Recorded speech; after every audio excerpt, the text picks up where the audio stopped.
Hi again. John Stott, in his commentary on Acts, the message of Acts, the Spirit, the Church, and the World, page 379, he's getting to a summary of the accounts of Saul's conversion. There's no less than 3 of them in the book of Acts. Stott says, "It is surprising that within the comparatively small compass of his story in Acts, Luke should have included 3 accounts of Saul's conversion. First, as part of his unfolding narrative, that is, in chapter 9, the conversion of Saul. Secondly, in Paul's words to a Jewish crowd in Jerusalem, that is, in chapter 22. And thirdly, again in Paul's words before Agrippa in chapter 26. Luke employs such repetitions, wrote Ernst Henschen, only when he considers something to be extraordinarily important and wishes to impress it unforgettably on the reader. That is the case here. If the repetition is explained by the importance of the topic, however, how shall we explain the variations between the 3 accounts? They certainly indicate that Luke was no slavish literalist. He saw no need to ensure that each account was a precise, word-perfect replica of the others. On the contrary, since each time the story is told, the audience and therefore the purpose of telling it are different, this is naturally reflected in the detailed presentation.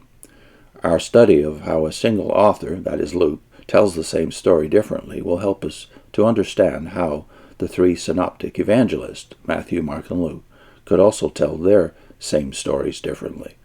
In this way, Luke's practice throws light on what is now called redaction criticism, that is, on how the work of a redactor or editor may be influenced by his theological purpose in writing. The skeleton of the story of Saul's conversion is identical in all 3 accounts. All 3 tell us, 1, that Saul had launched a campaign of violent persecution against the followers of Jesus, and that the high priest had sanctioned it. And second, that on the road from Jerusalem to Damascus, a bright light from heaven flashed around him, and that he fell to the ground. And 3, that the voice of the risen Jesus addressed him with the question, "Saul, Saul, why are you persecuting me?" That Paul asked, "Who are you, Lord?" and that Jesus replied, "I am Jesus whom you are persecuting." And fourth, that Saul was told to get up, and that he received a subsequent commission, indicating that he had been chosen and appointed to be Jesus' witness to the Gentiles. But some parts of the story vary widely, each adding details which the others lack. I will refer to the 3 accounts as successively A, that is chapter 9, B, chapter 22, and C, chapter 26. As to the place of conversion, A and B say near Damascus, C only on the road. A's as to the time, B and C say about noon, while A has no time reference at all. In relation to the light, all 3 say that it came from heaven, but only C describes it as brighter than the sun. In relation to the voice, only C says that it spoke to in Aramaic and adds the proverb about kicking against the goads. Only B records Saul's second question, "What shall I do, Lord?"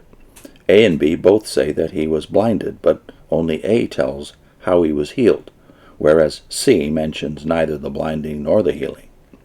A and B refer to Saul's baptism, but C does not. These variations are all fairly trivial. Their different details supplement and do not contradict each other. 2 others, however, are regarded by some commentators as discrepancies. The first concerns the experience of Saul's companions. A says that they stood speechless, but C that they fell to the ground.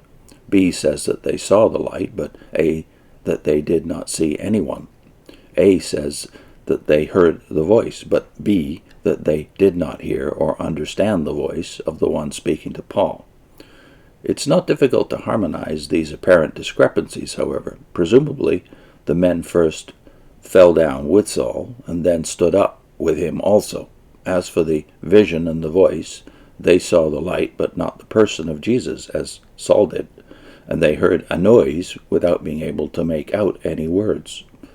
Alternatively, as John Chrysostom suggested long ago, they heard the voice of Paul, but saw no person to whom he answered. The second supposed discrepancy relates to Saul's commission and to the role of Ananias in it.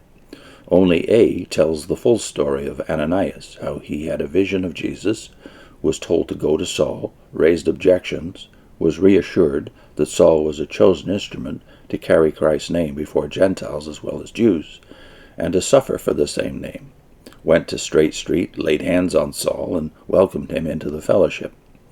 B omits the whole conversation between Jesus and Ananias, but says that Ananias came to Saul, restored his sight, and relayed to him Christ's commission to be a witness to all men. C, on the other hand, makes no reference to Ananias at all, but gives the impression that Christ commissioned Saul on the road before he entered Damascus, while the terms of the commission are much fuller and seem to include not only the words of Ananias, but also what Jesus said to Paul later in the temple when he fell into a trance. That is in chapter 22. Luke, or Paul himself, is evidently conflating what Jesus said on the road to and through Ananias and later in Jerusalem. If, as seems clear, it is his intention to bring different parts of Christ's commission together and not to specify where or when each part was given, we must allow him this liberty and not accuse him of inaccuracy. Finally, it is understandable that in his own narrative Luke should give a detailed account of the role of Ananias, and that Paul, addressing hostile Jews on the steps of Fortress Antonia, should emphasize that Ananias was a devout observer of the law and highly respected by all the Jews living there. But standing before Agrippa and Festus, Paul omitted Ananias from his story altogether. For one thing, Ananias would not have been known to them. For another, Paul wanted to stress the immediacy of his encounter with Christ. Christ had commissioned him personally and directly, and he had not been disobedient to this heavenly vision. I'll put in a link to the first of 3 videos we did called The Basis of Bible Authority. See you soon.